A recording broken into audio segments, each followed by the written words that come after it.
This podcast features adults using adult language, so listener discretion is advised. The Legend of Zelda is property of Nintendo, while Dungeons & Dragons is property of Wizards of the Coast.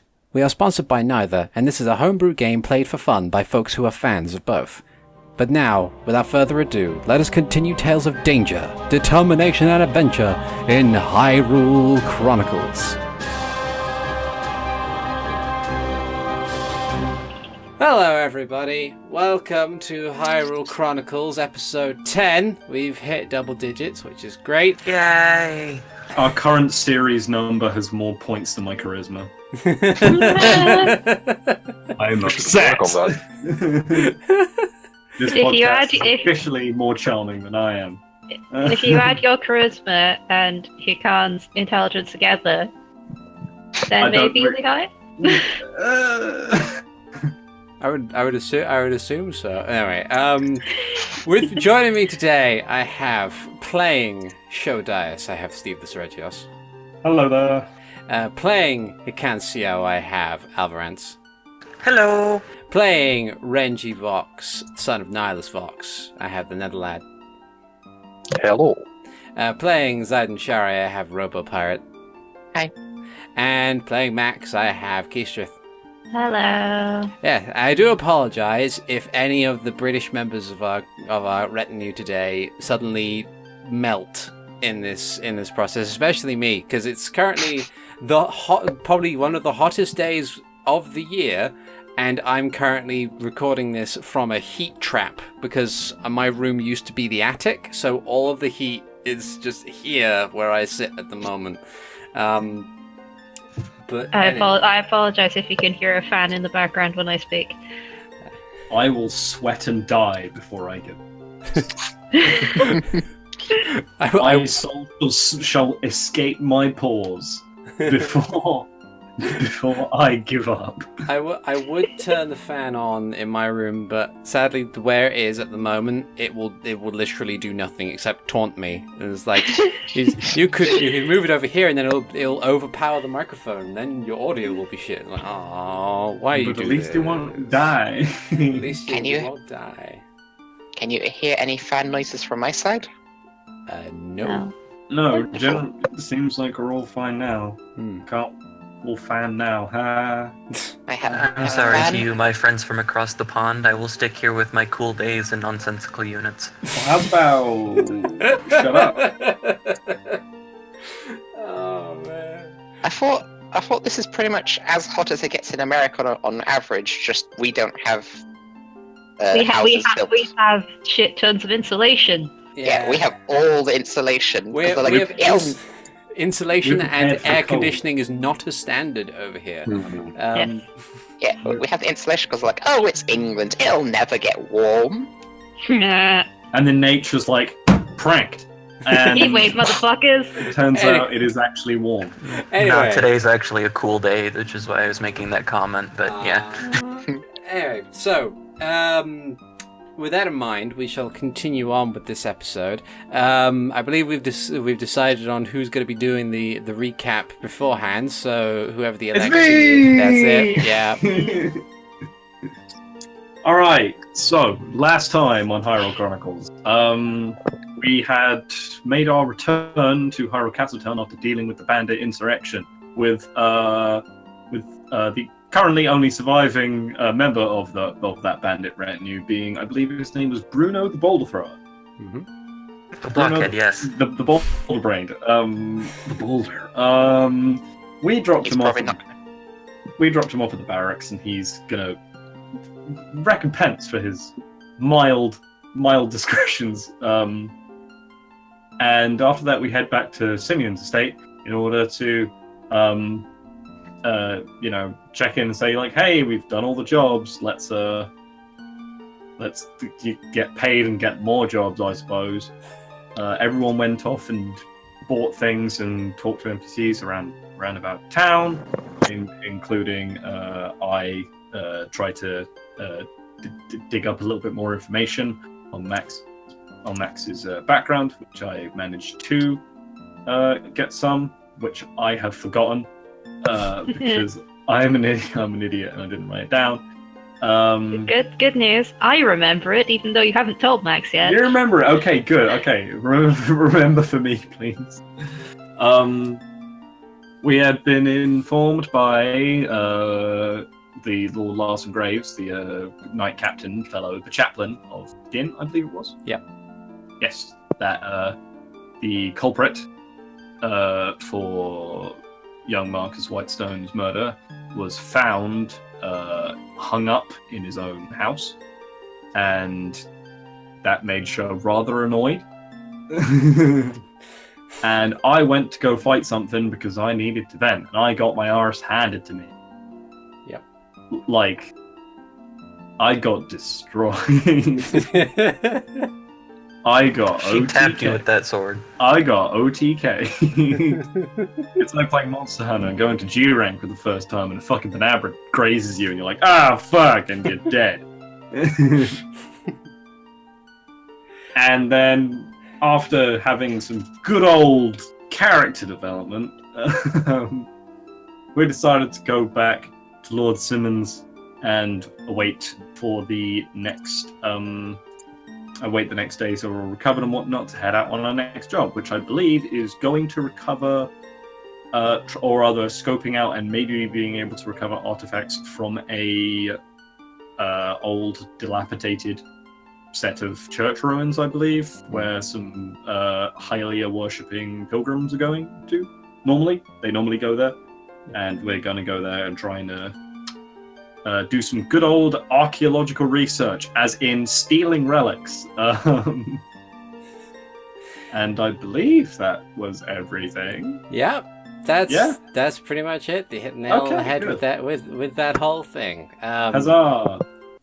And so it is that, having waited a day, you wake up the next morning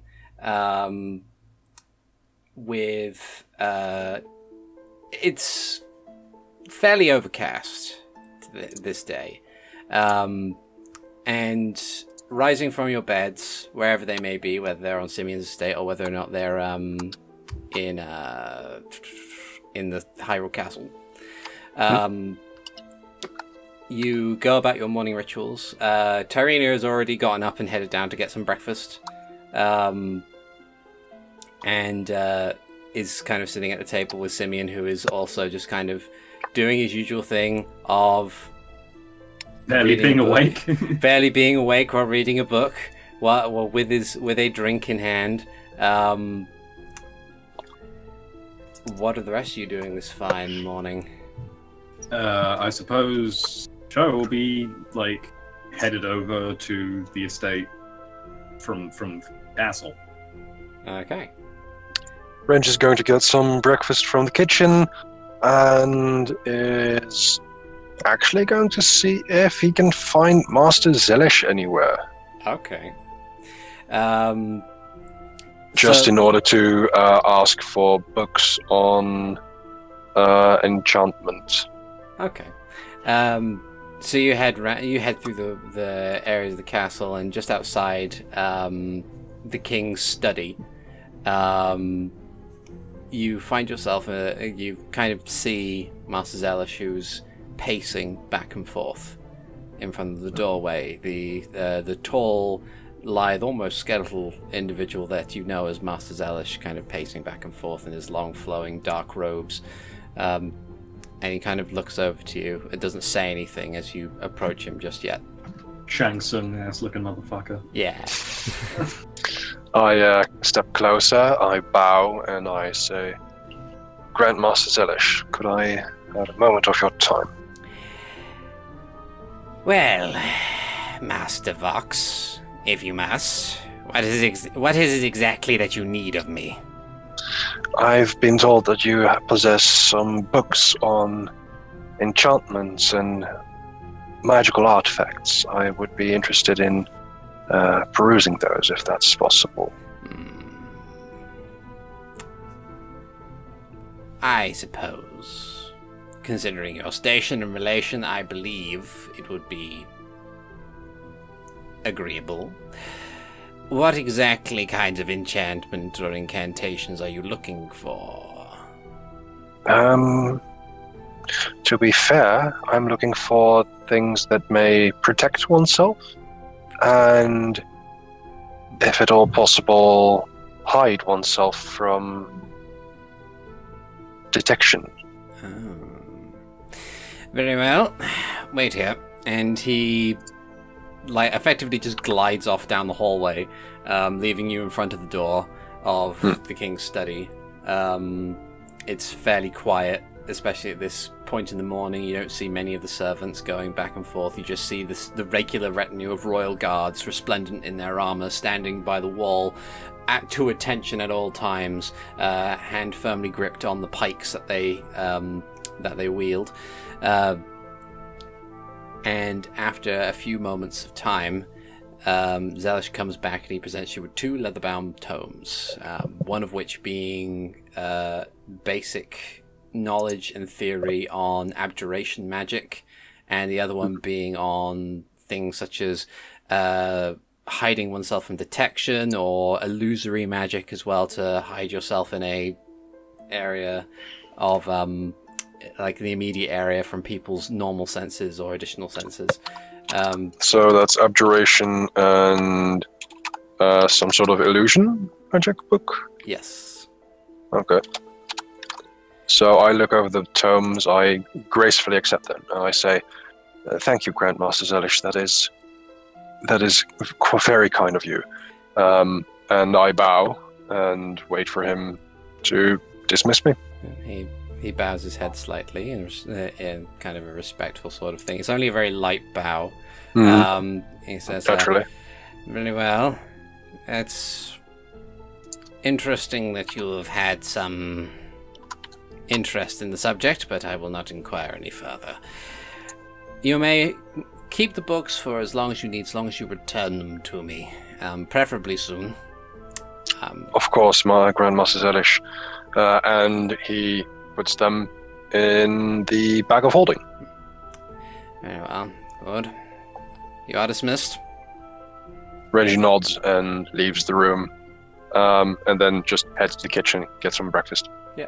So it's you leave him to his thing. He continues to pace back and forth in front of the doorway.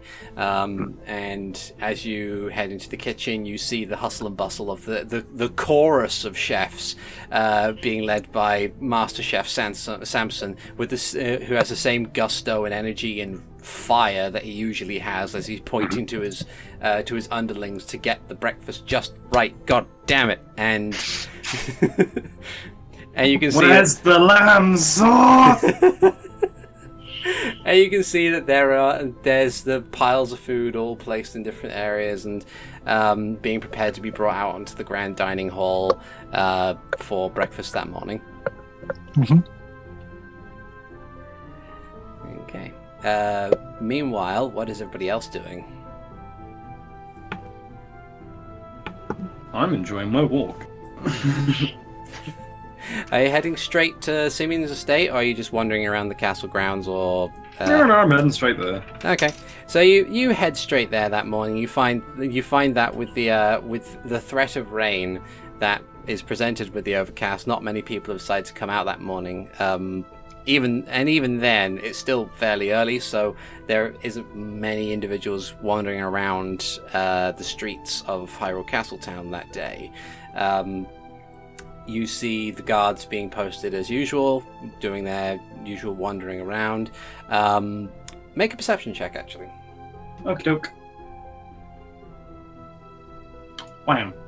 That is a 12. Okay, so you feel like there might be a slight difference in pattern with the usual guard patrols. Like, you feel like maybe there are individuals going places that you haven't seen them before, but then again, considering who is in charge of the guards, which would be Lord Whitestone, perhaps recent events have led to a change in function. Indeed. And you find yourself at Lord Simeon's estate with no issue whatsoever. The 2 guards posted in front of the door stand to attention, and having seen you plenty of times before, allow you entry without stopping you to ask for identification or anything like that. Damn, Skippy.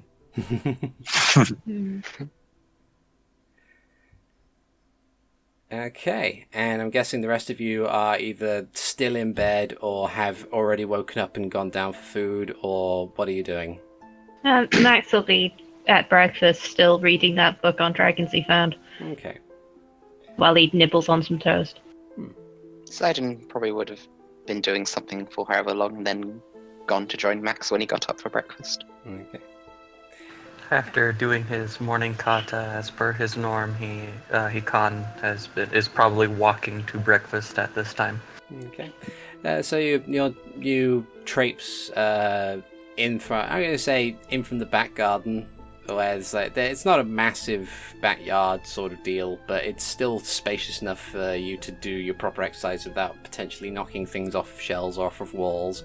And you wandering to the main hall, on your way into the dining area when you see Sho entering in the front door. I smile and wave.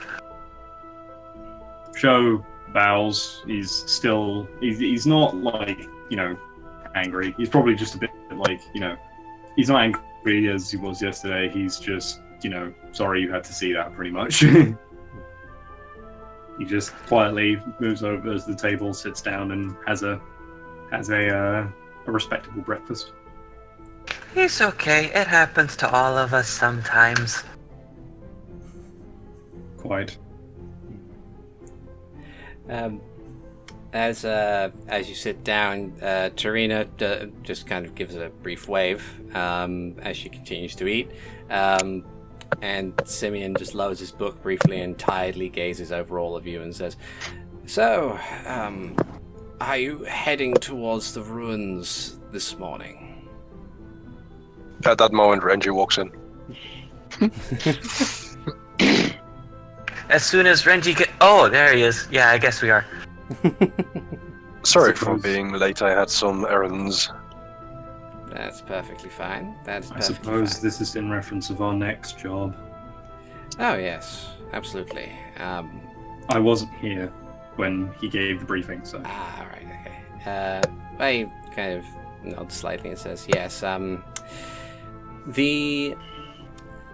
the next thing I would like you to do, as per my own personal quest and enlightenment, is there's a series of ruins to the south. Some have taken to calling it the Echo of Hylia, and it is here where certain things will be presented to you in regards to artifacts and small relics and possibly even some knowledge. For you see, the ruin themselves predate, quite possibly, the Civil War itself, so if you find anything that might have any information towards it, then bring it back and we will study it, and we will pay you all the same.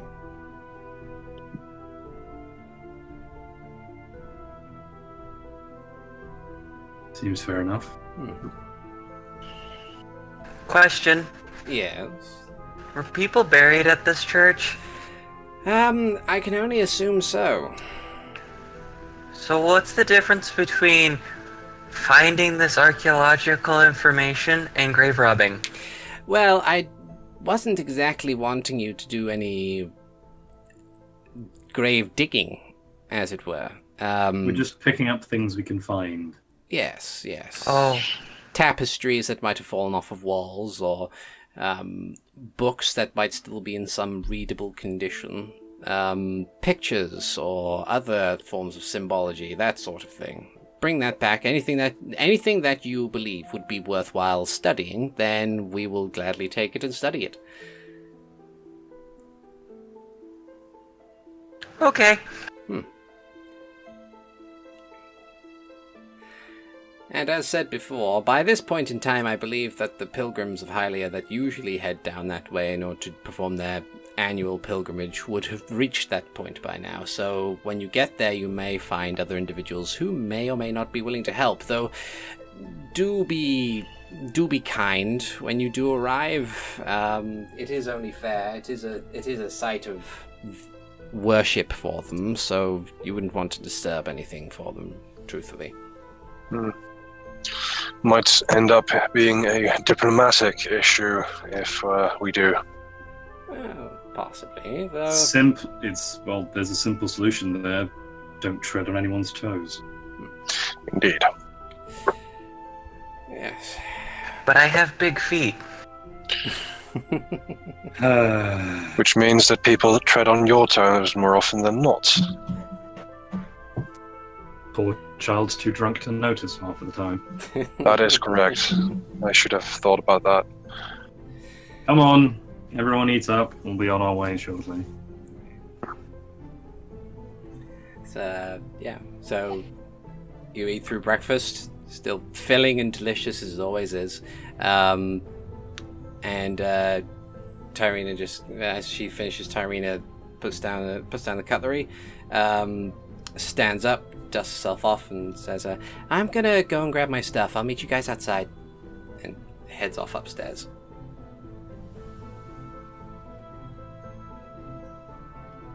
As you wait for a little while, is there anything you do while you wait for Tyrina? It takes her a couple minutes to put on her chainmail. I think I'll start reading the book on abjuration magics. Okay. That's fair.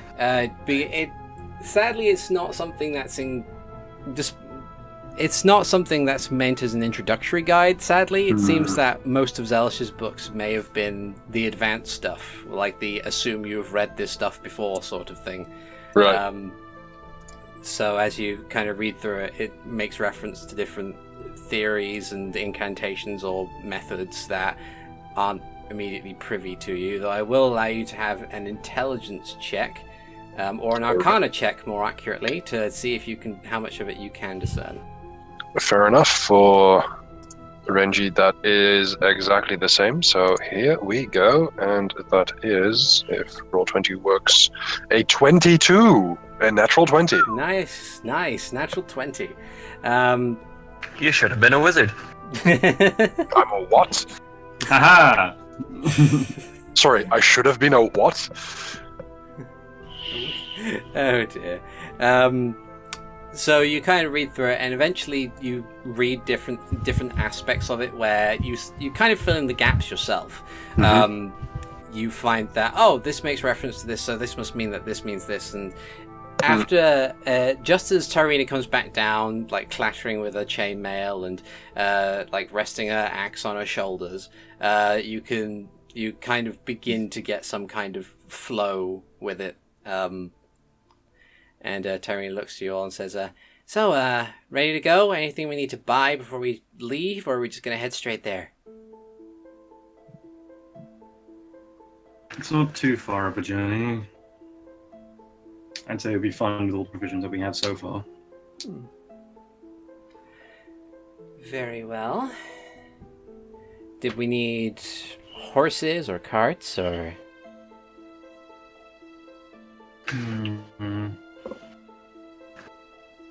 Yeah, I mean, I'd go try to catch us some horses, but the area around here just isn't made for them. I suppose we could go up to Hyrule Castle Armory and, or the stables there. Requisition some. I suppose so. Is everyone here experienced with horse riding? No. No. I'm not exactly as great of an equestrian as my sisters are. I usually like to keep my feet on the ground. Someone who sees scent.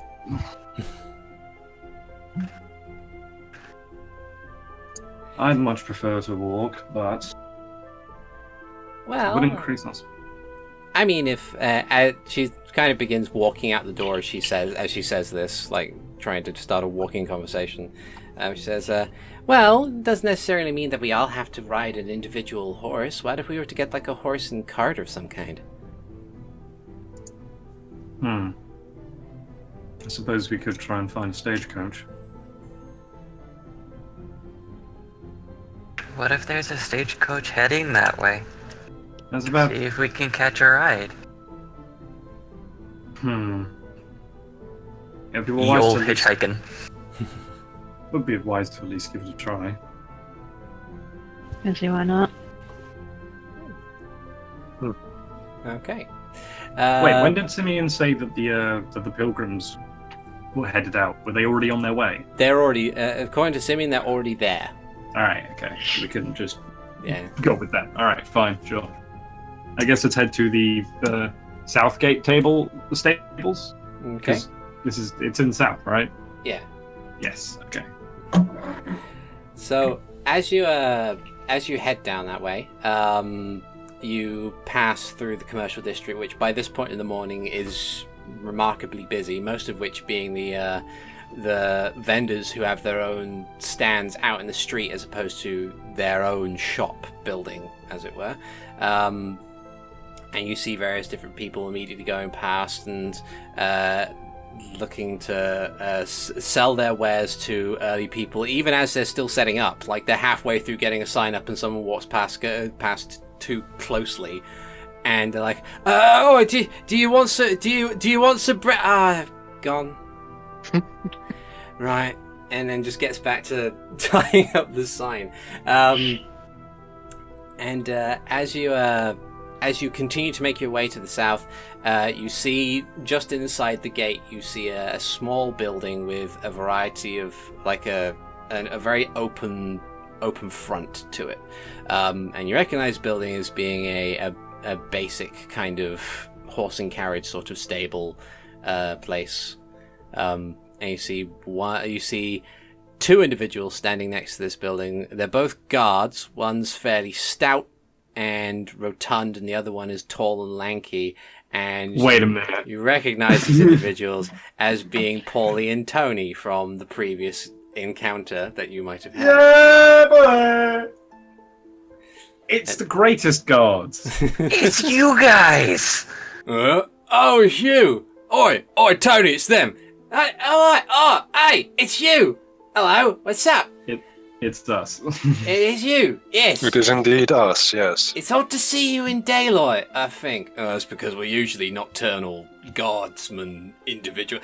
How are you this morning? Is there anything we can do to help out? Any more crimes we can help solve, eh? And just kind of does the elbow nudge to whoever's closest, who I probably think is Hikan at this point. Probably.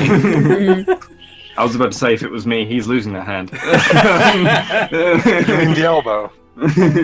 Man, let's say arm to be safe. We're looking for a cart. We gotta go down to some ruins for Lord Simeon. The ruins, eh? And Tony, who I'm going to roll secretly to see if either of them know what you're talking about. Okay, Tony rolls fairly well. He looks over and says, "Oh, you must mean those ruins that the pilgrims go to. Yeah, we don't have any direct carts there because it goes off the road a fair ways. But if you're willing to pay a little bit extra to the carriage that goes to Mazro village to the south, then you can stop off halfway and walk the rest of it if you want." I suppose that's not too bad, is it? Involves walking. I can do that. When's to go? You'll probably have to ask him. And he gestures rather lightly to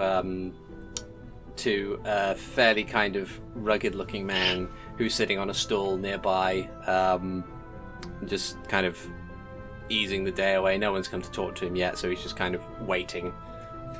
Well, drunk child, time to go talk to him. Okay. Hi. Howdy. How can are you looking for a ride to the south? Yes. And the nice guards over there told us that, we could get about halfway where we're going if we gave you a little extra. We're going to the ruins with the pilgrim. Okay. Yeah. Yeah. Alright, okay, I think I can do that. Let's see now. And he stands up, and he's fairly average height. And he looks over to a bit like a wooden wall next to the open plan thing. He looks at his map. And he says, Alright, so how many of you are there? 6. That would be 6 indeed. Okay. Am I the only person who went into Discord? Yeah, I'm that asshole, aren't I? But yeah. I was gonna make a show and like Hikan was like gonna count slowly on his fingers and then get past 5 and like, ah, crap. If only I had another. So he kind of goes, okay, so that's. If we make it about 7 silver a head, then sure, I can do that. Hikan just hands him 7 gold. You don't want any all right, and just pockets it, and just Changes effort, right? yeah. Changes effort, and we're getting paid in hundreds. These people could use the money. So he says, well, if you don't have your luggage with you, I'd need you to go and get it now. We'll be able to get ready in the next hour, maybe, at the latest. We're done. Okay. And he goes through the very laborious process of kind of hitching up a horse and guiding it over to a nearby kind of stagecoach, which looks more or less like you'd have one of those frontier wagons, where it's just a big canopy over a flatbed, and essentially he just hooks it up and says, well, hop in. We'll probably get there around about mid-afternoon, early evening, and then after you walk the rest of the way, I guess it'll get kind of dark. And do be careful. It's not going to exactly be the smoothest of rides. And he gets up in the front. Is there a shotgun? There is room up front for shotgun. Shogo shotgun. Max is gonna be first in the back so he can be furthest away from the exit. Okay. Hikan's going to sit on the exit when everyone else gets in. And just Yeah, watch as Renji everyone is goes going by. to do that as well. Just next to Hikan. I guess Ziden will go opposite them. You're going to sit next to him. Also Okay. to watch the world go by. Okay, and Tyrina will just find a place where there is no one sitting in it. She can sit opposite me. Yay! So so you get in, and with a light whip of the reins, the caravan lurches forwards. And I'm just going to do some map clearing here.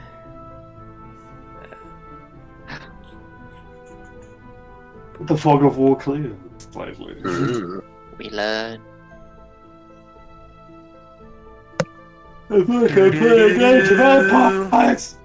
Absolutely nothing. We Green. see some road. You see some road, and over the several hours that you kind of sitting in this caravan, it's not a comfortable ride in the slightest. As is the way when you're kind of traveling in the back of a wagon that doesn't really have anything in regards to suspension, which is probably accounting for how long it's taking, because he doesn't want to go too fast nor to wreck the wagon that he's currently situated you all in. After like the first few bumps, Renji would have taken out a blanket from the bag of holding and just fashioned himself a pillow. Oh. Baby man. I know comfort. I'm going to use prestidigitation to remove all feeling in my ass.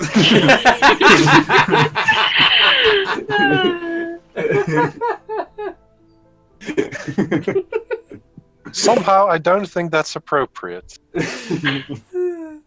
Oh dear. It also isn't within the confines of the spell. Yeah. But it was funny. Damn straight. I'm That's pretty sure why. that'd be more of a thaumaturgy thing. Yeah. Yeah. So you kind of watch the world go by. The overcast seems to be unbroken as you move forwards.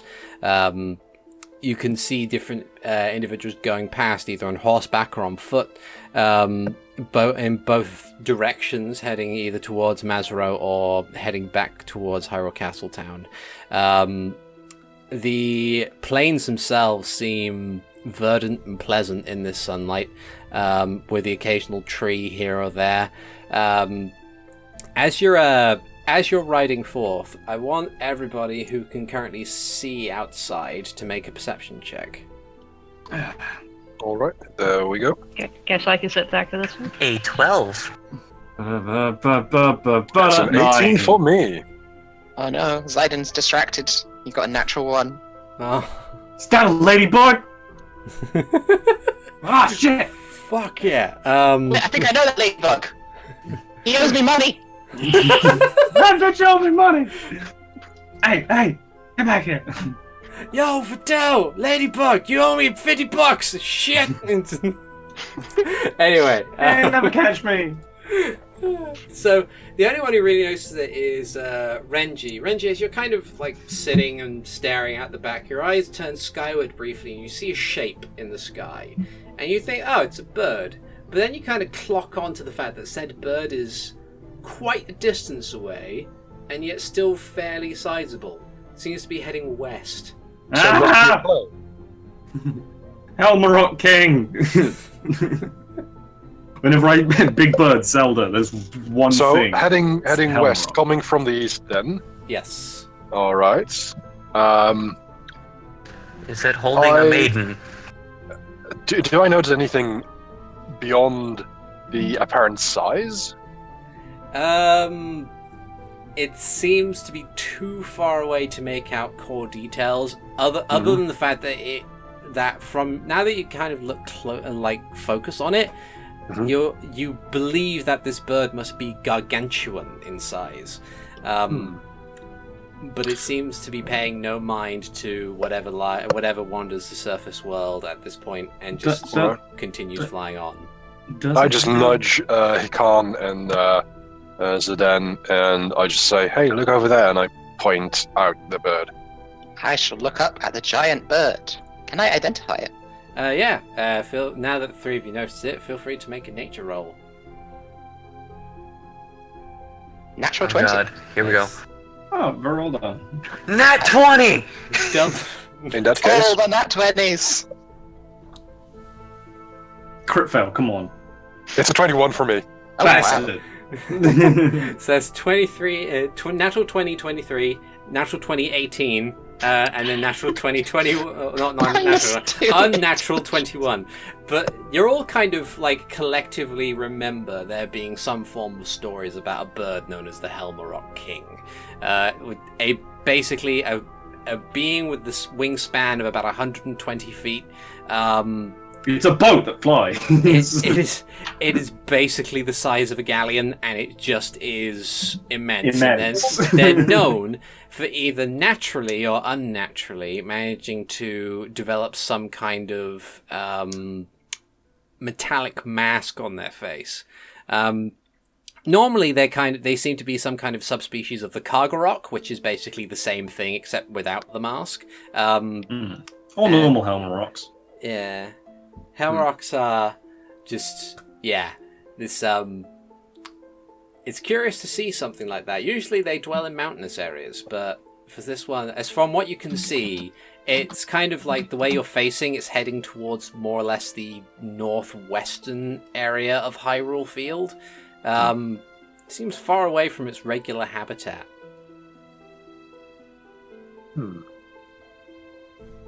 So it's What headed to over to the west, right? Yeah. So the Gerudo Desert? Oh, further north than that. Oh, okay. Yeah. So further north beyond Hyrule Castle Town, from what you believe at your best More estimate. towards South Coast area? Yeah, like the port. Yeah. Okay. Huh. Fair enough. Okay. And as you're kind of dwelling on this, the cart seems to slow down and eventually stop, and you hear a voice from the front say, well, this is about as far as I can take you. The rest of the way is due west, and that's probably where you'll find the ruins. You can't miss them. They're quite large. Thank you. Yes. Thank you. And kind of Hops waits. down. Yeah, waits politely for you to get the fuck out of his caravan. First thing Max does Fair when enough. his feet touch the ground is just stretch. Why does everything ache? It's not that bad. Let's agree to walk back, maybe. Yes, please. I did say. In my defense, I've never been a cop before. Are you regretting it? Yes. Quite. So you're now on the road. To Viridian City! To the remains of Viridian City. Yeah. As you see, the fellow with his cart just kind of continues on southwards, disappearing over a hill towards Masaru village, and leaving you alone on this road. The only instruction being that where your location lies is to the west. Then off we go to the west side, I suppose. Indeed, we shall.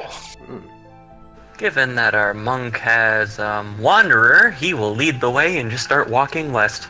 Okay. You'll find it eventually. Yeah. Just keep an eye out for ruins, I guess. Yeah. And giant birds. So, you continue onwards to the west. And as you progress, I'd like you to make a perception check, everybody. All right. 22. 8. 24. 6. 15. Okay. As you're going along, you notice that the night is kind of coming in rather quickly. You kind of like everything seems to be getting darker. Almost a lot earlier than you expected, but you kind of shrug briefly and consider it somewhat natural. And as you're moving along, those of you who got higher than 15 or higher, so that would be Sho, that would be Ziden, and that would be Hikan. You see nestled in one along the plains as you're walking, nearby a couple of trees, you find what appears to be a very large plant that you have not previously identified. May I attempt to identify it? You may make a nature check. 20. 20. As you're all kind of walking along, Ziden, you're wielding a staff, right? Yes, a Okay. quarterstaff. Yeah. So you're kind of walking briefly behind Hikan, and as you notice this thing, you immediately hold out the staff to stop everybody who's behind you, and you tell Hikan to stop because you recognize this as something known as a peahat. They are large artichoke-looking things. They are about 10 feet tall, but despite their plant-like nature, they are fiercely territorial, and they are known to uproot themselves and use those roots as propellers as they fly around and attempt to shred possible hostiles to pieces with said roots. And these ain't your tiny little adorable Wind Waker peahats. I'm assuming these are the Ocarina of Time actual flying chainsaw peahats. Yes. Ah! Can we go around? I'm gonna say the sensible course of action would be to go around the big plant. Okay, so you're gonna go around it. Excellent. So you kind of assumedly, when Ziden tells you this information, you kind of make a wide berth around this thing. Keeping a close eye on it. There's a moment where all of you stop as you see a leaf twitch in the wind, and it's like, okay, and just carry on. And so then everyone lets out the collective, like, woo, and that's what wakes them. Oh dear. But yeah, you carry on as planned, and eventually it gets very dark. Like the night sky creeps in, and without a suitable source of light, Max and Tyrina are effectively blind. Are you a long ear or a round ear, Hylian? I'm long eared, so I have to have vision. So it's only Tyrina who is blind. Oh no. Wow. But it is rather late. Yeah. To be honest, it would be much better if we, like, make camp. I'm gonna say. Okay. I suppose that wouldn't be too bad. Okay. Excellent. So you make up camp, which is fairly easy to do. It's a nice open space. There's plenty of twigs and other foliage that you can use to make a fire. And eventually you find yourself quietly and solemnly just sitting around the fire for a moment. I look at Renji, Sho, and Ziden, and I ask, so who wants to take first watch? I can do it. I don't have to read all the time. I'll take last. Okay. I mean, don't we really just need, like, 2 shifts? Kinda. Like, the pair of, like, Sheikah only needs to sleep for, what, 4 hours? Yup. And then a light Well, activity. you could just have 2 of you sleeping for one shift and 2 of you for the other one. Yeah, but that requires being awake at the same time as other people. And That requires possible socializing. you could have 2 people looking at. I don't know if Sho's complaining for Sho's benefit or for Renji's benefit. No, mine. Max don't care. He's gonna be sleeping through the whole thing. Ziden will then turn to Hikan and say, "Shall we share the first shift?" Okay. Oh, great. Uh, So it's me and Renji. Best friends forever. Shut up. They're the best of friends. Yeah. Tyrina will stay up for the first hour to kind of just watch things, then go to sleep for her 6, and then wake up for the last hour, as she is wont to do. Matt's just gonna go to sleep then. And so everybody kind of settles in. There's a nice cool breeze.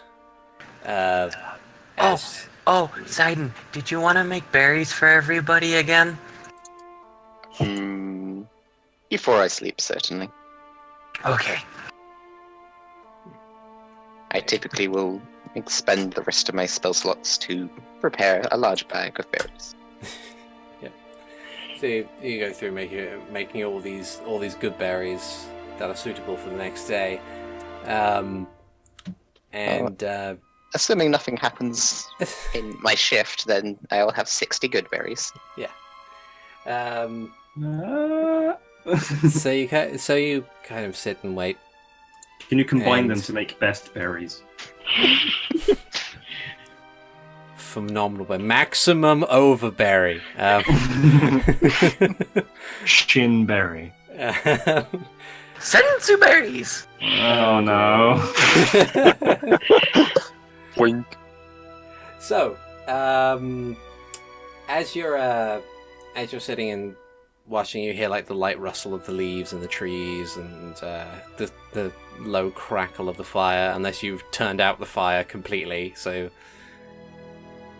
it's kind of the most efficient thing to do. Given that, we don't need it. Yeah, I have pretty good dark vision.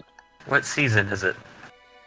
It's coming towards the end of summer, beginning of fall. Don't really need the heat either. I guess perhaps, just a little wave of druidcraft and put out the fire. And darkness falls. I really hope something doesn't happen now. Well, funnily enough, make a perception check, both of you. You just had to say it. 14. 12. Okay. So, as you're kind of sitting and waiting, looking around, you don't hear anything. And you don't see anything moving in the underbrush. You assume everything is okay. And time passes. And your 4 hours kind of come to a close. Feel yourself kind of stretching and yawning slightly as you feel the strain of being on watch taking control and taking over. You are you gonna wake up your other Sheikah companions? Sure. Yeah, I'll wake up Sho since he's right there. Okay. I guess I'll lean over and nudge Renji. Renji just gets out of his trance and looks over. It's our time yet? Mm-hmm. All right then.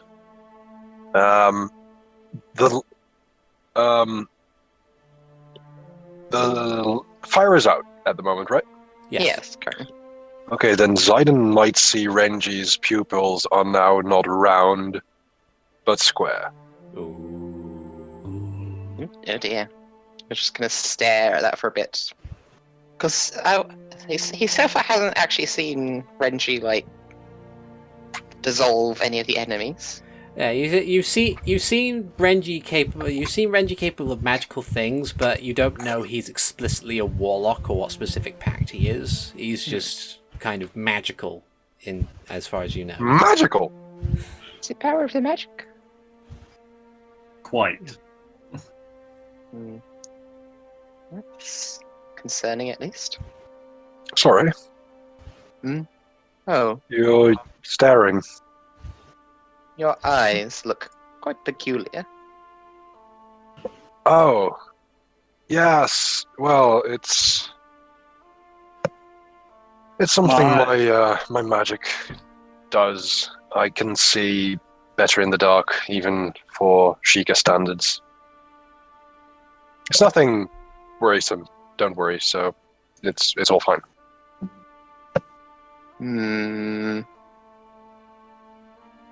They're just my contacts. And Ziden is quite clearly suspicious. That's fair.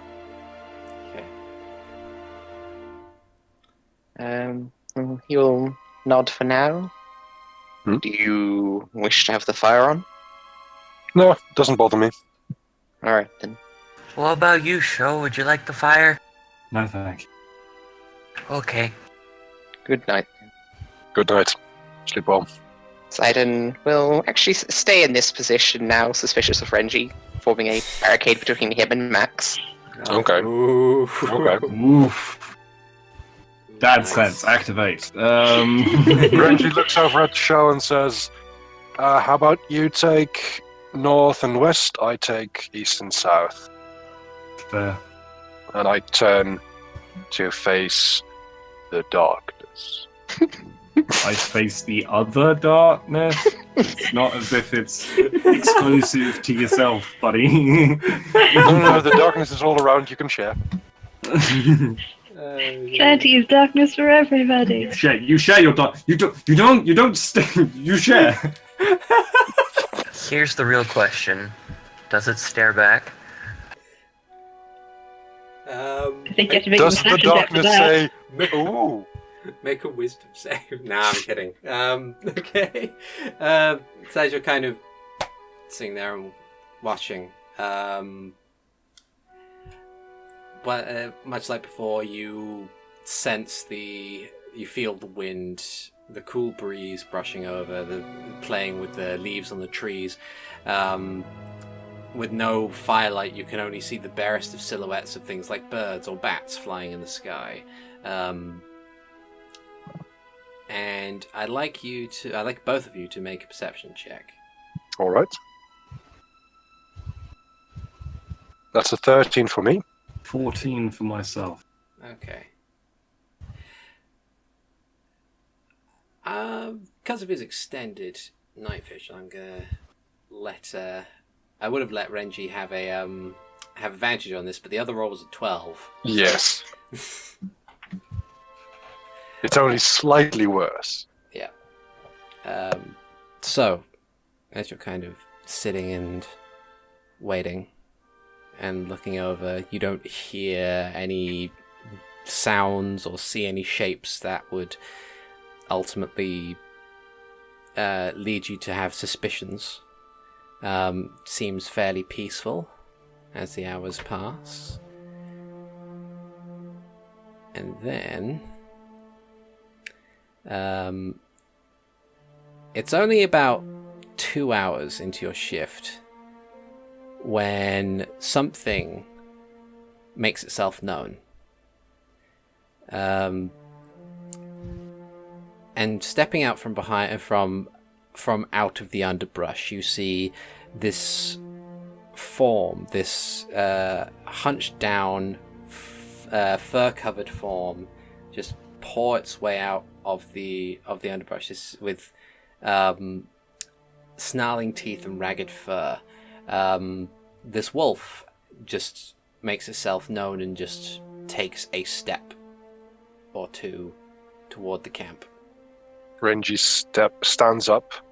Sho immediately forms a sword and takes a dagger in his hands. This is now a Twilight short sword. Okay. Sho stands knowing that definitely something's up, but still keeps at his side of the camp. Mhm. And Okay. has his hand at his blade. Just waiting to see if we are being encircled by any more wolves. And as you kind of wait patiently, more of them do kind of move out of the underbrush. They seem to be working something in pairs, as they take up the four corners of your camp and seemingly have you completely surrounded. These 8 That's wolves not in nice. total just kind of lurch out and lower their heads in a sort of aggressive, intimidating fashion. I move my right foot closer to Ziden and nudge him as forcefully but not painfully as I can, so as to wake him up. Wake up then. Slowly look around, realizing that it's still not quite light yet, so something must be going on. Wake Max. Also gently nudge Max. Presumably by this point of travelling together, they'd have a, there's something going wrong, sort of waking up nudge. At first he just sort of twitches awake and then he just stays still for a bit and glances over his shoulder. Yep. So, do these respond to any sort of like the movements they've made? I assume they're still being menacing. Yeah, they kind of like, they watch you move, and they hold their ground. They Okay, look like in that natural case- wolves. They make a nature check. Da, da, da, da. 9. 9. They appear to be regular wolves. They seem fairly, Wolfish. yeah. Sho puts his index and his thumb together, places them in his mouth, sharply inhales, and then whistles as loudly as he can Hey, so to you just whistle, wake everyone up. so you whistle out. Tyrina, who's the Tyrina, just kind of oh right, Weapons at the ready. Okay, sure. She stands up and like lugs her great axe in hand, though she isn't wearing her armor now because she had to take it off to go to sleep, so she's unarmored at this point. Can I cast Speak with Animals? I'll just straight up cast it rather than ritualing it. Yeah, sure. Then I will turn to the closest one and say, hello there. Hi. That one. What are you seeking? More of them. And it just kind of like this repeating chorus around all of them. Just more of them. Can I help you at all? Intruders. Friends. I would certainly like to be your friend. To the rest of you, it just sounds like low grumbles and small barks and yips between all of them. Wolves. Like rather almost like sophisticated conversation between wolves, surprisingly, as opposed to just barking at each other.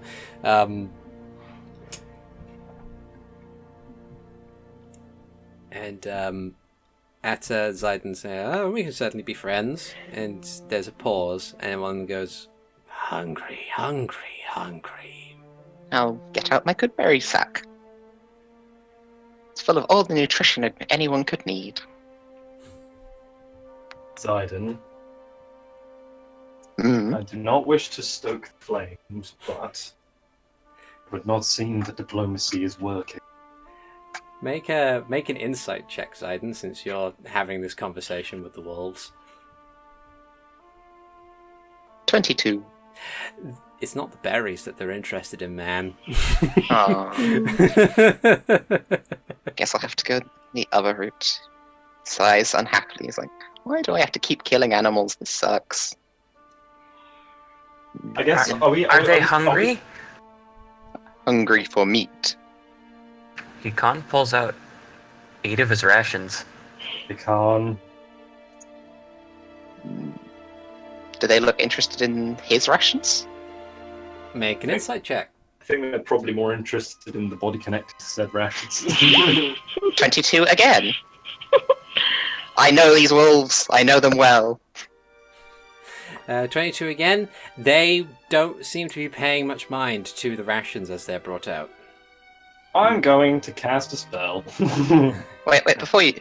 I was going to just suggest that we could light the fire to help Tyrina. Diplomacy has failed. Diplomacy has failed. I'll snap my fingers and light the fire.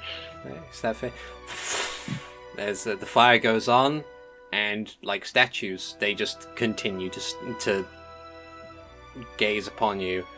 My Though spell is trying to activate just one is blur. Are you going for blur? Okay, so you activate blur. The rest of you see as Sho becomes remarkably difficult to focus on. It's like you're trying to view him cross-eyed. Have and y'all ever played Devil May Cry 3? Yes. You know how Virgil blocks bullets Yes. by just spinning the sword around? Does that, and then it's that like same air shimmering thing. Yeah. Yep. It's like, what the fuck? Yeah. You said that it's like trying to focus cross-eyed. Hikan covers one eye. It's like, the fuck? Max isn't looking because he's busy staring at these walls down here. Yeah. And as the spell is activated, each of them take one step forward. Are we moving or not? Do not let them surround you. Fight. Alright. Okay. So just down forward. This one is going to give it a good old swing of the sword. So before you do anything, roll initiative. Oh, here we go. Can I can I do a self-cast spell before starting to fight? Buckskin. Yeah, why not? Sure. I'll be nice. You are kind of outnumbered. Nat fucking 20. For a total of 24. Hikan. I am Speedy Boy. Nat 20 for Tyrina, 22. We are ready for this fight. My Yeah. whistle was very alerting. Whistle, very alerting. I get to go last. I need to get some battle music going, it seems. Let's do this one. That seems appropriate. Okay, right. So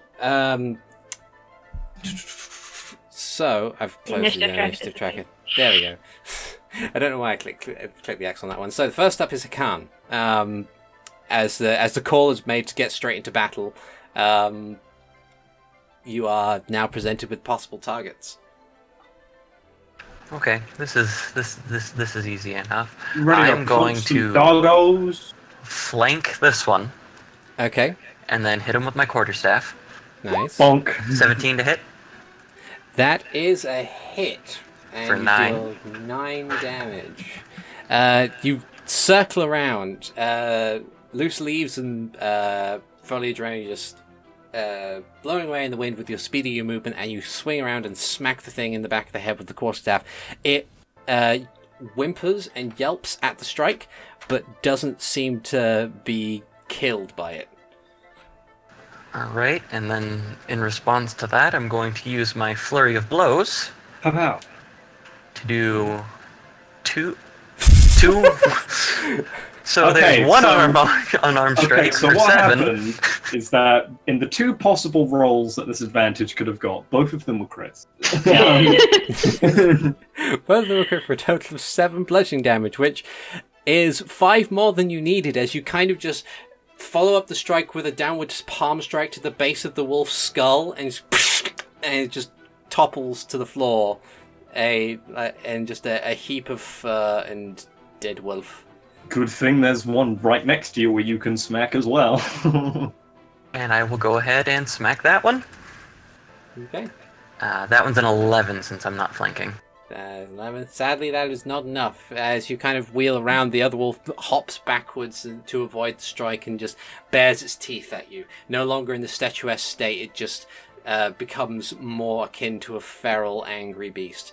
And then, as my drunken technique, I will get the disengage action for free, and I'm going to move 10 feet back towards Tyrina. Okay, and Tyrina will effectively tag out. Tag in! Just go around. Runs up, claps her on the shoulder. Runs up the back here, brings her axe to bear, swings for it, but sadly misses. Clearly off balance, not used to fighting outside of her armor. And the axe sinks into the ground as the wolf ducks away again. And that's it for her movement and her things. So sadly, that is the thing. Ziden.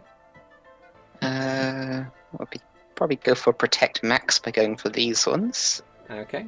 So whilst charging this way, using a bonus action to shapeshift into... Wow. Wolf. I was trying to decide between giant wolf and bear, because we are against wolves, so bears are fun. I'm the alpha now! And just check what a wolf can do. Don't you know? Bear are for tank. Tactics and making things prone, I think, is the main thing wolves can do. Yeah, they have a bite, throw thing on the floor, while bears just hit harder. I think just being a bear is better for now. Yeah! So, hi wolves! You should have taken peace! I offered you to give me my friend. So I'll go for the top one first. Okay. With a bite. 11? You lean forward and snap your jaws, and sadly there's a clunk as nothing seems to connect, and the wolf just slides backwards. 13? With the claws. 13 with the claws. Yep, that is enough to hit, and you deal 8 points of damage to it as you kind of just stumble forward to get your bearing and slice forward with a heavy bear paw. But it still stands. That's fine, that's fine. That's my turn. Okay, Sho. I am going to move 30 feet to this way. Mm-hmm. Aw. Pap. And I spy with my little eyes more doggos over here. Yeah. And so I am going to the spell of Chromatic Orb. And it is going to be Chromatic Orb. Fire. Okay. And I'm aiming at the northernmost. Okay.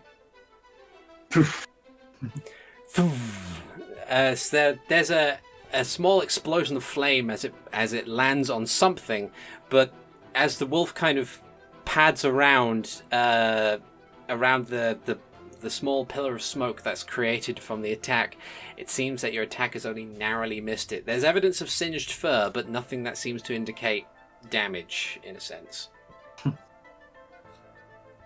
Sho simply drops down into his draw stance, ready. Okay. Then it's Renji's go, because the wolves tie with Renji and player characters go before NPCs.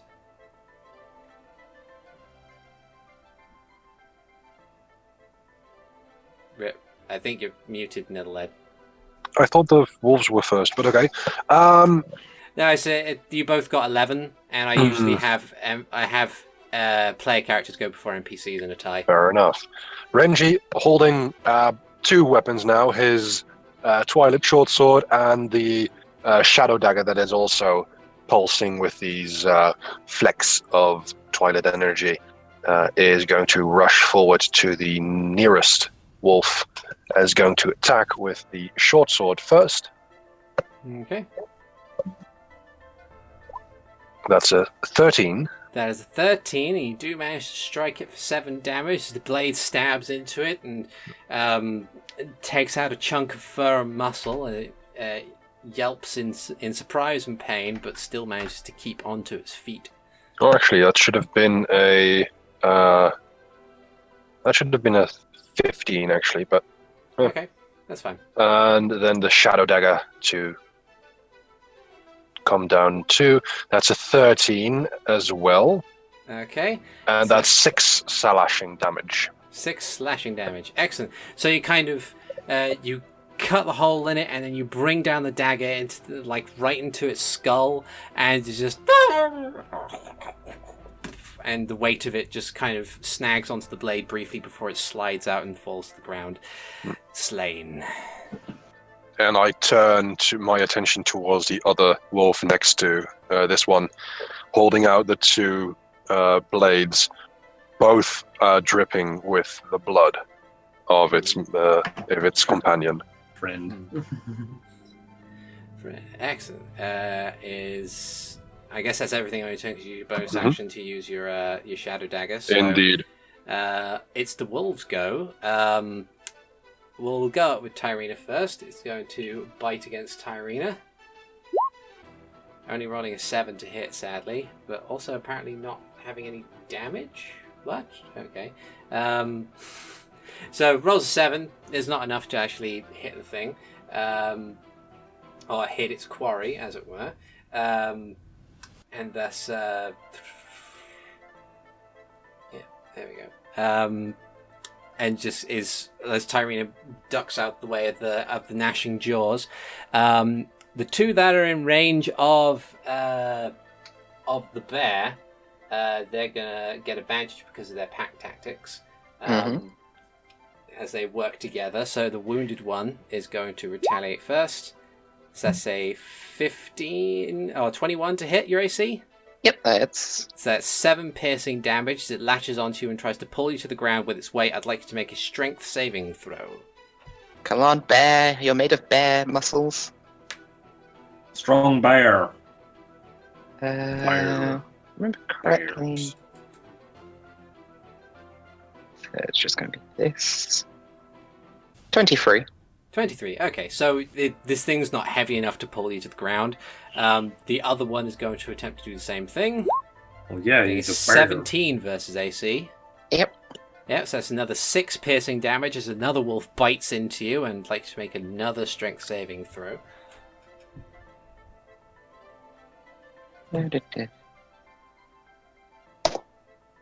8. 8. Okay, so this time, 2 wolves now, that's a problem. As for some reason your bear form is not able to bear the weight of these wolves, and the pun was unintended, and and as you misplace one of your front legs, you just kind of collapse to the ground, being wrestled by these 2 wolves. The one facing down Renji is going to immediately run up after its quarry and attempt to do the same thing. So, well, doesn't hit. Doesn't hit. 13 is not enough to hit, so it just misses as you kind of sidestep and parry away with your 2 weapons. And the other 2, their only target is the wizard. So they're going to pelt after said wizard. That one's going to attack when he gets there, which is a disadvantage because you're blurred. Mm-hmm. So 6 doesn't hit. The other one's and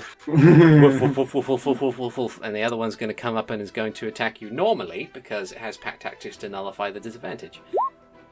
But that's a 9, misses. So it's still going to miss. So you kind of just dance around these creatures as they. I'm too fast. You're too phased. And then after they're done, it's Max's go. Max sees the wolves who are taking his big brown bear friend and snarls out some words in Draconic that cause the symbols on his staff to all glow bright blue.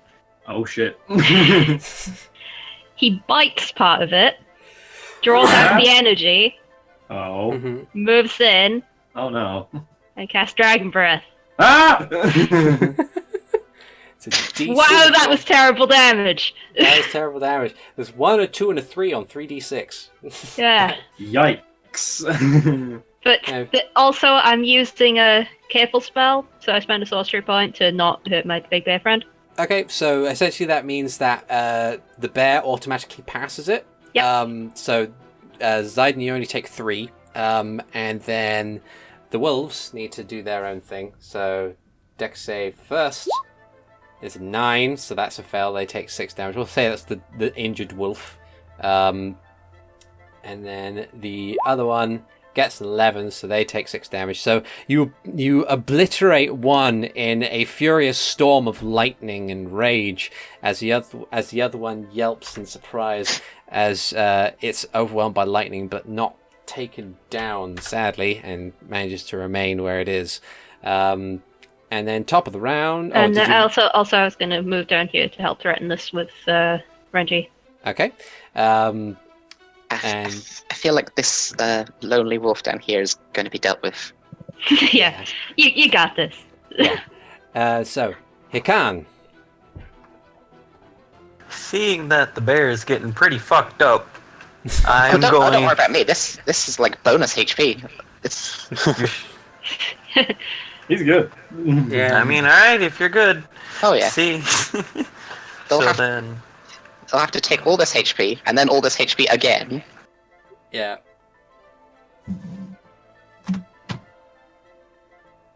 Alrighty, so Hikan's going to move back up here to flank this one with Tyrina. Mm-hmm. And then he's going to swing his stick at it. Okay. 18 to hit. Clunk as you smack the thing with your staff. For 8 damage, and then I'm going to use a regular unarmed strike. 22 to hit for 7. Yep, much like the one beforehand, you just sidle up, bam, crack with the heel of your palm, and just destroy this wolf. And Tyrina just kind of looks over to you and just like applauses, just like. And then could I use the rest of my movement to get behind the one that's right next to Sho? Sure. That'll be my turn. Okay. Tyrina is now going to perform a trifecta of flanking that isn't the conga line of death and go over here to the north of them. And is going to attack the northmost wolf with her great axe. That'll do it. That's dead. So she runs over, like dragging the axe along the ground, and then using her whole body weight, just slices the wolf upwards. It doesn't go all the way through, catches the wolf, but doesn't matter anyway. The force of the swing is enough to launch the creature several feet in this direction before crumbling to the ground, almost in two halves. We're going to the baseball game. Hikan returns the favor and claps. Swing, bada bada. Can't have you one up me. And then Ziden, you're on the Okay, floor, and I shall use my move action to stand up. freshly zapped. Okay, so you have used half of your movement to get onto your feet. I shall glare down at the remaining wolf, and who's obviously... What? Was he burned by the breath, was it? Yeah, it's like Lightning. singed for... Oh, lightning. He's very charred. Yeah. I shall give him a low, intimidating growl. Okay, make an intimidation Arf. check. Damn. Yes, Kurt. 11. Okay. 11. This is his chance at life. You lean down, just kind of at him, and then he responds in kind by bracing himself on the floor and... There, Morlin, go! Damn it! So he hops out of the way of your bite like the first one did, but then you just follow up with a quick claw, and just the weight of the bear paw smacks, and you feel something crunch underneath, and it topples it's less- the floor dead. It's less of clawing it, more of just straight up smashing it down. Yeah. You just fucking. It's like slamming the buzzer on X Factor. You just bam, and then just crush his head on the floor. Okay, so you have 15 feet of movement. Woof. No, I have 20. Oh, you have 20. Because bear is big. Bar. So bear has 40 feet total. Okay. Bar. Bonk. Okay. Hello. Hello, other little wolf. I have to know. Are you breathing down Renji's neck again? No, I'm going to breathe down on this wolf's face. Can I still speak with animals? 10 minutes, isn't it? 10 minutes concentration. I assume so. Actually, I don't think it's concentration even. Oh. Nope, not concentration. Nice. I'll just look. It's like the three of us surrounding it. Only one left over there. But like, would you like to surrender now? Intruders, hungry, intruders. It's just repeating over and over again. I'm going to assume it's insane then, or somehow being controlled. Would I be able to tell that? You can make either an Arcana check. 13. 13. Shit, we gotta check Ziden for rabies. It's possible that they're being controlled by something. Normally, instinct should kick in by this point, and they should flee. But otherwise, they're just standing their ground, and they have a mantra, which is bizarre. Yeah. So is that everything on your turn? Yeah, that sounds like enough actions for one turn. Show. Activate the death zone. The triangle is complete. Ding, ding, ding. Surely, given it's Zelda theme, this should be the Triforce of Death. Death zone. Kaishi. It Alright. is Sho Daius' final smash. Boom, eightfold blade. I miss! I miss go. with No, my you points! Advantage! Advantage, right. you're flanking, remember? I was about to say I can't have my reputation. I'm the swordsman. I can't miss with my sword. Okay, You so just can't have your reputation. you draw and cut into the wolf. It yelps, but is still going. With that 24 that you hit for 4 damage. Is there anything else you want to do on your turn? Do you have anything that you can cast as a bonus action that won't break your concentration on blur? Or I could activate the blade song, but I'm saving that for a rainy day. okay, that's fine. In which case, Renji, it's your go. Seeing that Ziden has sidled in and talked to the wolf, not seeing any effect of that, Renji's just going to see what would happen if the wolf would get attacked twice. Okay. It's an interesting experiment. So that's a 16 for so 9 slashing damage. Okay, so you cut into the thing. The Twilight Blade just effortlessly slicing through wolf and muscle, but sadly, it is not enough to slay the beast, and it And then snarls back. the Shadow Dagger is going to get right down with a 20, 7 slashing damage, just 7 slashing getting damage. past one eye into the next. Yep. And you do so. You just leave a vicious gash across this thing's face, deep enough possibly to cut into its brain as it spasms and flails briefly before toppling to the ground. Keyhole Defeated. surgery, lovely. I glance over at Ziden and I say, I assumed you didn't get through to it. I'll nod. Does the dissolving creature thing only happen on the short sword? Yes. Oh, I see. Okay. Then the one remaining wolf's turn is not perturbed by the fact that the rest of its pack seemingly has been slain, and thus will bite at Sho. This time getting a 9 and missing utterly, as it bites through the illusory image of its blurry self, unable to really land any damage. Max! Gonna step around Ziden because he's very large. Point my fingers at the last remaining wolf and shoot some fire at it. Okay. 20 to 4 damage. So you point and the bolt of flame launches from your finger and hits the wolf square in the side, causing a sizable burn, but not enough to slay the creature, as it seems to shudder slightly on its seemingly on its last legs. Anything else you want to do with it? Done. Done. Okay, Hikan. A quick judo chop to the neck. 24? It's quick and decisive. Bam! See, and the last wolf is done. You see, the death zone is a valid strategy. Just triangle flank. Oh dear.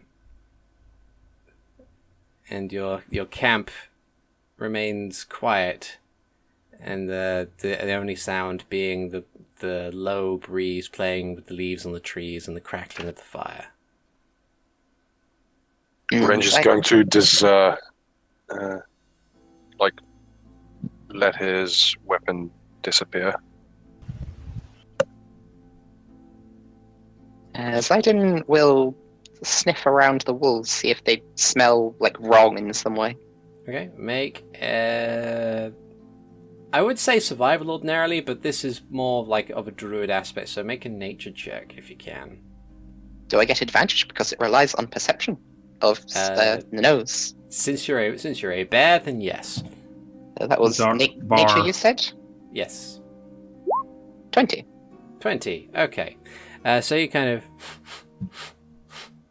and you sniff around the various different wolf corpses, and other than the damage caused by the magical nature of your allies, they appear to be regular wolves as far as you can tell.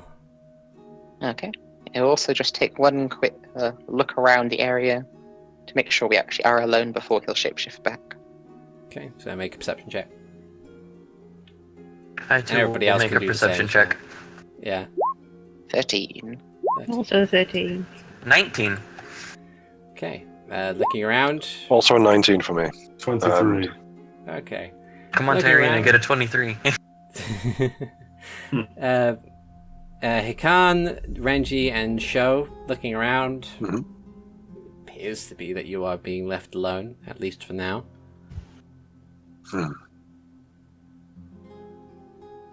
That was odd. Max is just gonna hop back over this log and sit down where he was alive earlier. Sho deactivates the blur Okay. and is going to just very disgruntledly just resume his trance because like I wasted good spells for this.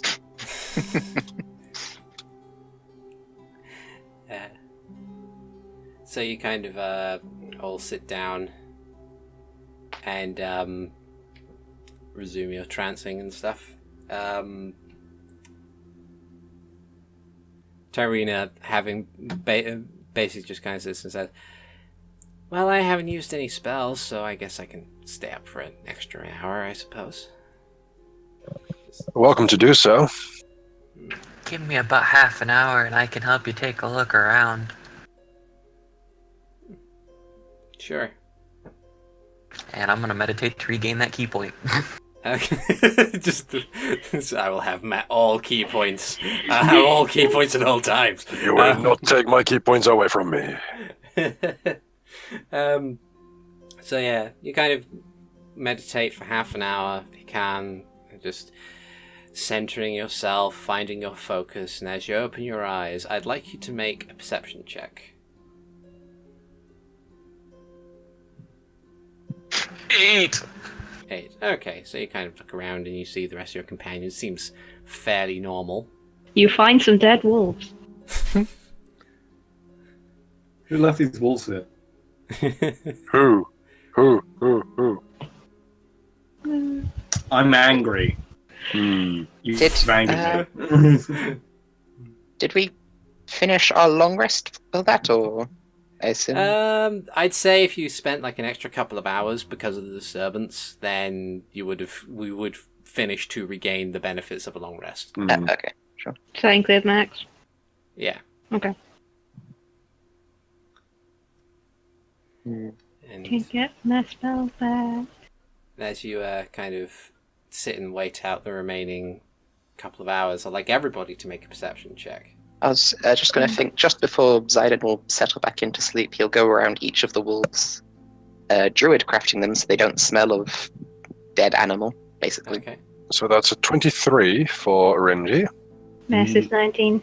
17 for sure. 20 for 14 Ziden. for Hikan. Okay. So it's fairly easy perception check by this point. As you as you get to the end of what you believe to have been 8 hours, by your reckoning it should be early morning. Mm-hmm. Why is it still pitch black outside? Uh-oh.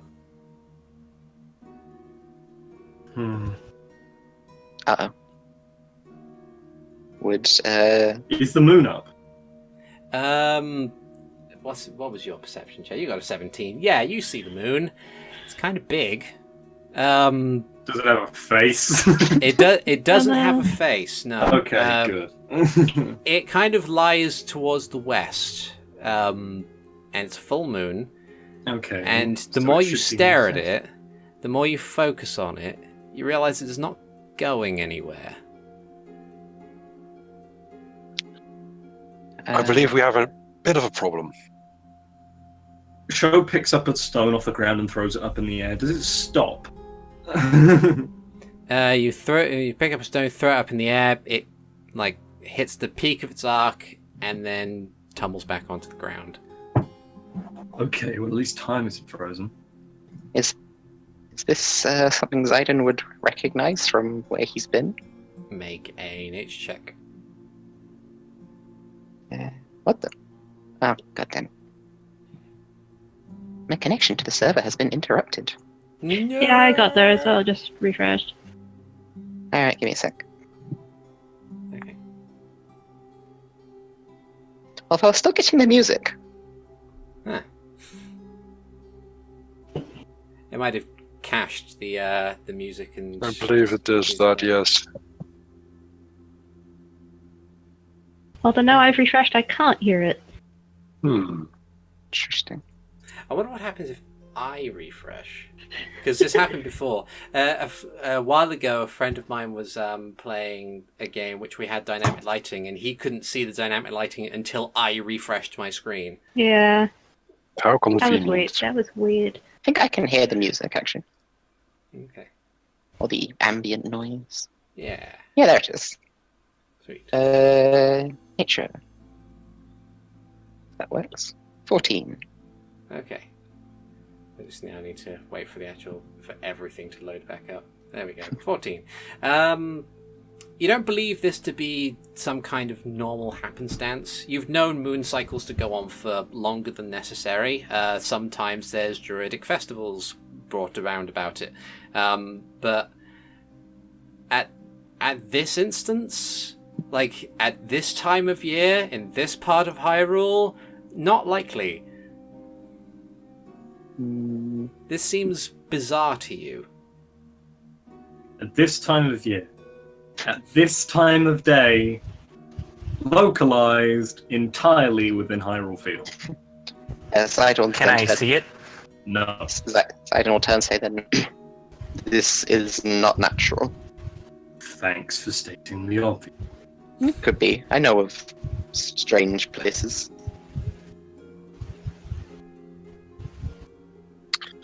The thing is, what do we do about it? I'm going to cast Detect Magic and look at the fucking moon. Okay. You do realise Detect Magic has a range of 30 feet, right? Damn So, it! so all the magical shit that you currently have on hand with you right now pings to you, but not the moon. It's too far away. What about you're the... saying is Renji's a fucking beacon. Yeah. Just like the darkness around us. Yeah, like, is the air, like, off kilter? It seems like there's something about it. What does it Like look there's a miasma of enchantment magic that seems to be Enchantment going around magic. you. Right now. Okay, right. Does it seem to emanate strongly from a specific direction? It's too generalized where you're currently located. You don't know exactly what direction it might be coming from. Though, like academically speaking, first guess might be towards where the moon is. Yeah, I'm heading towards where the moon is. I follow a few feet behind. Given that I've been a wanderer and I've kind of seen some things, would a survival or an insight help me at all trying to figure out anything related to this? Yeah, give me an insight actually. Modify 20? Okay. Judging from this experience in and of itself, you don't believe that there's anything. It's hard to describe. There are instances where mages have ultimately cast spells or a magical effect has occurred which has just changed the natural area around it.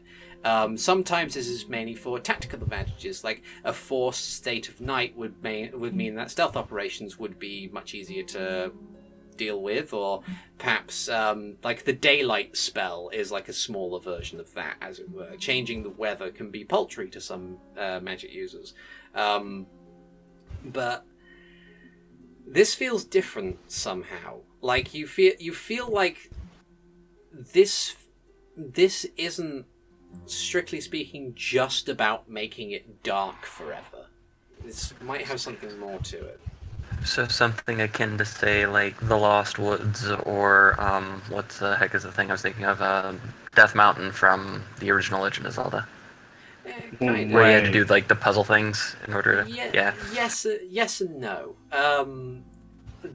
Like Lost Woods or Death Mountain in that instance of time seems more like a defensive property. Like it was designed to be deliberately confusing so that anybody who had ill intent or something along those lines, especially in the case of the Lost Woods, a magical protection to mean that anybody with ill intent would have next to no chance of navigating the place before either finding themselves back where they started or dying from being lost for too long. This seems more offensively based. This seems like someone's used it in order to attack as opposed to protect. Very quickly, I just want to check something. Can I check I don't know like what signs I'll be looking for, but something on those wolf bodies, anything that pertains to lycanthropy?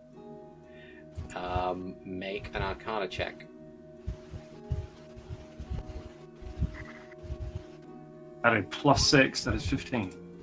15. You look over the wolves, and like examining the bodies, you don't see anything to do with traditional lycanthropy. Chances are, if they were lycanthropes at this point, they would be normal again by now. They would revert back to their normal states. It could be that they're carriers of the curse, that they're regular wolves that have been enchanted to carry the curse, but then Ziden would be wolfy at this point, having been bitten twice, even in the his full bare moon. form.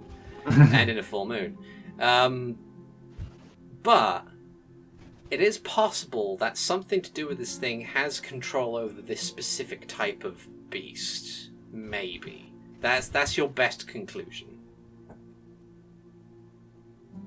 These are wolves, not wolfos, right?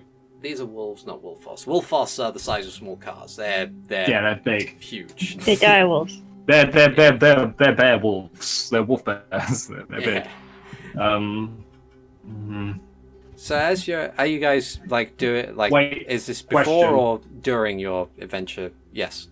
You know the pilgrimage site, the church thing, the ruins. Yeah. They're to the west as well, aren't they? Yeah. That's my best bet right now. that there's some shenanigans going on. Someone knocked over the artifact that was sealing away the eternal darkness. Not Something. again. Damn it! I the step Twilight. closer to Sho and I say, "This darkness might have something to do with the Gerudo witch." No, we dealt with her and we stopped her sacrifice. Yes, but she was sacrificing to something else.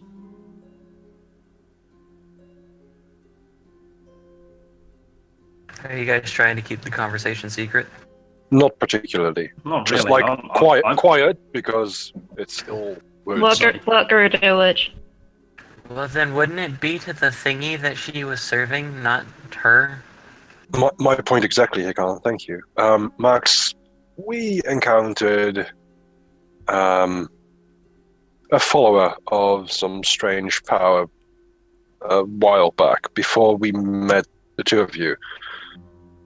We dealt with that threat. However, I get the feeling that there is something else going on. That If it is related to anything particular we should look out for? Zombies. Okay. right, yes. Renji is going to head back to the wolf's bodies, and is going to check their eyes. Okay. And well, they're dead, and you've got pretty much all the time in the world. So you effectively you take 10 in this one, and you look under their eyes, and they don't appear to have any marks under them. I shave the fur. Okay, you shave the fur,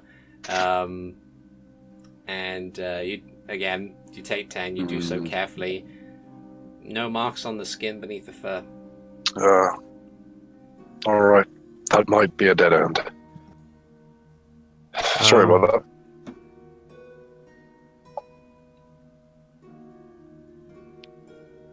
With my detect magic activated, is like the trail like leading off towards where the supposed ruins should be? Yeah. So like as you move forward, you can see that it's difficult to percept, but you Because can it's see the air. Yeah, the miasma seems to be getting kind of thicker. It's difficult to tell. Best bet right now is continuing to the ruins. Tyrina just pipes up after at some point and says, "Well, I can't see anything fey or fiend or undead or celestial even around here. So it's purely magic. Purely magical." At least we know what it's not. Can you see fine in the dark, Tyrina? I'll cope. Hikan grabs a stick from the fire. Yeah. Keep close. We'll head over to. And from what I gather, is the thickening of this magic. You said it was enchantment magic, right? Yeah. Okay. So while it's pitch black for everybody else, you've kind of got this nice kind of viridian color Yeah. around you. Everything has a green tinge to it.